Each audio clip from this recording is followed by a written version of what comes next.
So మామూలుగా week డేస్‌లో కూడా ఎంతో కొంత చాలా కొంతవరకైతే రష్ అయితే కనిపిస్తా ఉంటుంది ఇక్కడ. సో వీకెండ్స్‌లో చాలా ఎక్కువగా ఉంటుంది. సో దీనికి వెరీ నియర్ బై అండి. జస్ట్ ముందుకెళ్ళిన తర్వాత రైట్ సైడ్‌లోనే మన సైట్ అయితే ఉంటుంది. పదండి వెళ్దాం. సో హాయ్ అండి. నా పేరు వచ్చేసి రఘునాథ్ రెడ్డి. మనం ఇప్పుడు వరంగల్ హైవేకి జస్ట్ నియర్ బై 300 మీటర్ల డిస్టెన్స్‌లో ఉన్నటువంటి ఈ వెంచర్‌లో ఉన్నామండి. ఈ వెంచర్ పేరు వచ్చేసి ఎలైట్ కౌంటీ. సో హైవేకి జస్ట్ నియర్ బై ఉంది కాబట్టి ఫ్యూచర్‌లో మంచి ఇన్వెస్ట్‌మెంట్ చేసుకుంటే మాత్రం మంచి రిటర్న్స్ వచ్చే అవకాశం ఉంది. సో ఈ సైట్‌లోకి వచ్చాం కాబట్టి ఈ సైట్ యొక్క డెవలప్‌మెంట్స్ ఏమేమి ఉన్నాయో నేను ఒకసారి ఎక్స్‌ప్లెయిన్ చేస్తాను. పదండి.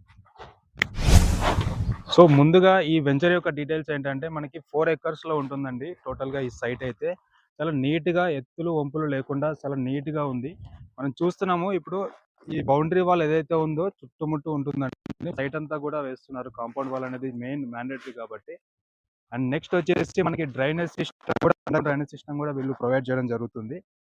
సో చూస్తున్నారు ఆల్రెడీ మనం చూసినటువంటి విలేజ్ నేమ్ వచ్చేసి రామోజీపేటనండి. ఇదేమో వంగపల్లి.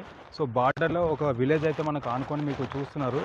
మొత్తం 60 హౌసెస్ అయితే ఉన్నాయండి ఆ విలేజ్ మొత్తంలో కూడా. సో మనకి దీన్ని బట్టి ఏమర్థమవుతుందంటే రెసిడెన్షియల్ జోన్‌కి చాలా పక్కనే ఉన్నామండి మనం. సో దీంట్లో కూడా మనకి రెరా అప్రూవ్డ్ అండ్ డిటిసిపి అప్రూవల్‌తో ఉంది కాబట్టి ఈ సైట్ కంప్లీట్ అయిన తర్వాత రెడీ టు కన్‌స్ట్రక్షన్ వెళ్ళిపోవచ్చండి విత్ పర్మిషన్‌తో. సో అదేవిధంగా ఈ సైట్ నుంచి వరంగల్ హైవే జస్ట్ వాకబుల్ డిస్టెన్స్‌లో ఉంటుందండి. జస్ట్ ఒక 300 మీటర్స్ డిస్టెన్స్‌లో ఉంటుంది. అండ్ అది కాక మనకి యాదాద్రి టెంపుల్ వచ్చేసి 5 కిలోమీటర్ డిస్టెన్స్‌లో ఉంటుంది.